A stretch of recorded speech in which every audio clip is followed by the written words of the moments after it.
बघा दाखवू. एके दिवशी एका दरबार होते आणि बाहेर एक तळे होते. ते तळ्यात गार पाणी होते खूपच आणि थंडीचे दिवस होते. तर अकबर आणि बिरबल तिथे जातात आणि अकबर त्या पाण्यात हात घालतो. तर तो म्हणतो, अरे केवढं गार पाणी आहे हे. जर एक माणूस यात रात्रभर उभा राहिला तर त्याची काय हालत होईल. असं जर कोणी करून दाखवलं तर त्याला आपण बक्षीस देऊ.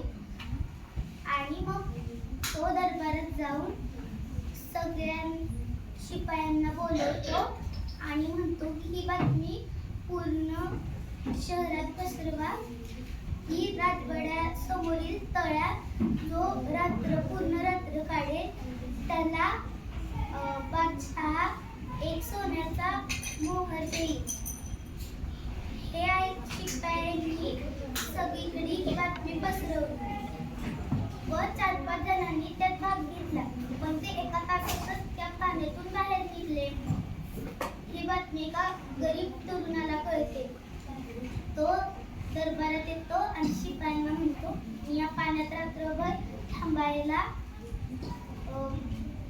शकतो मी या पाण्यात.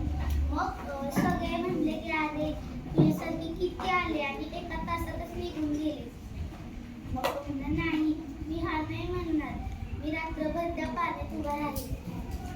असं म्हणून त्याने शिपायांकडून परवानगी घेऊन त्या तळ्यात तो रात्रभर उभा राहिला. तो रात्रभर उभा राहिला. त्याचे हातपाय गारठले होते. त्याला झोप आली होती पण तो झोपला नाही. त्याने एक राजवाड्यातील दिव्याकडे बघून रात्र काढली. दुसऱ्या दिवशी तो त्या तलावातून बाहेर आला आणि सांगितलं की बादशाह मी पूर्ण रात्र त्या तलावात उभा होतो. मग बादशाह म्हणजे असं शक्यच नाहीये, तू रात्रभर तिथे उभा राहू शकत नाही. एवढं गार पाणी होतं, तो कसा राहिलास उभा. मग बादशहाने त्या शिपाई होते त्यांना बोलवले व तो म्हणला, बादशाह म्हणला की तुम्ही येथे लक्ष ठेवत होता का ह्याच्यावरती, रात्रभर पाण्यात उभा होता का. पण त्यातील एका शिपायाला मत्सर वाटला व तो म्हणाला की हो तो रात्रभर उभा होता. मग तो तरुण म्हणाला की मग बादशाह म्हणाला, मला विश्वासच बसत नाही की तू रात्रभर उभा राहिलास.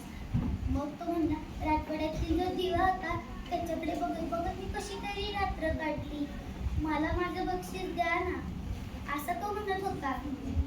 पण मग त्या मच्छर वाटलेला शिपाई म्हणतो की बादशाह आता मला कळलं, त्याने राजवाड्यातील दिव्याची उष्णता घेतली म्हणून तो तलावात एवढ्या वेळ उभा राहू शकला.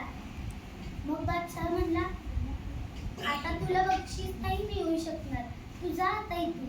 मग शिपाई त्याला राजवाड्यातून बाहेर पाठवतात. तो रडत रडत घरी जातो. हे बिरबलाने पाहिले होते. दुसऱ्या दिवशी राजवाड्यात काहीतरी काम होते. तर बादशाह म्हणला, जावा बिरबलाच्या घरी जाऊन बिरबलाला बोलवा. मग शिपाई बिरबलाला बोलवायला त्याच्या घरी गेले. पण मग ते शिपाई पाहतात तर काय, त्याने असे बांबू लावले होते आणि वरती एक पातेलं होतं आणि त्यात तो खिचडी शिजवत होता. पण खाली एक गवताच्या काठीने तो आग लावत होता. मग शिपायांनी त्यांना बिरबलाला सांगितले की तुम्हाला बादशहाने बोलवले आहे, आताच्या आत्ता तुम्हाला दरबारात यायला लावले.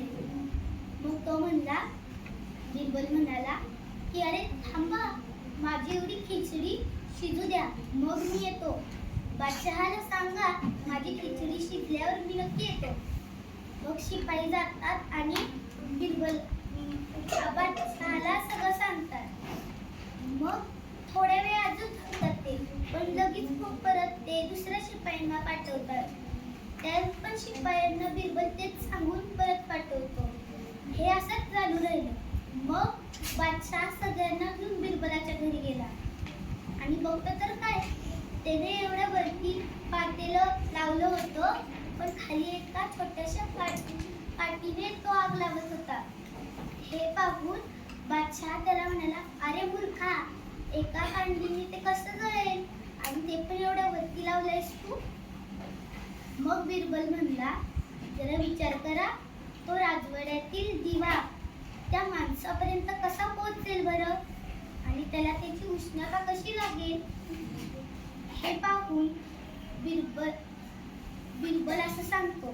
मग बादशहाच्या लक्षात येतं, अरे हे हो तर खरं बोलत आहे. मग तो एका शिपायाला सांगतो की त्या माणसाला घेऊन या आत्ताच्या आत्ता. आणि मग तो शिपाई त्या माणसाला आणतो आणि मग बादशाह त्याला आपलं बक्षीस देतो. आणि हे सगळं पाहून तो तरुण माणूस त्या बिरबलाचे धन्यवाद करतो आणि तिथून जातो. धन्यवाद. स्वतः अनुभवल्याशिवाय दुसऱ्यावरती आरोप करू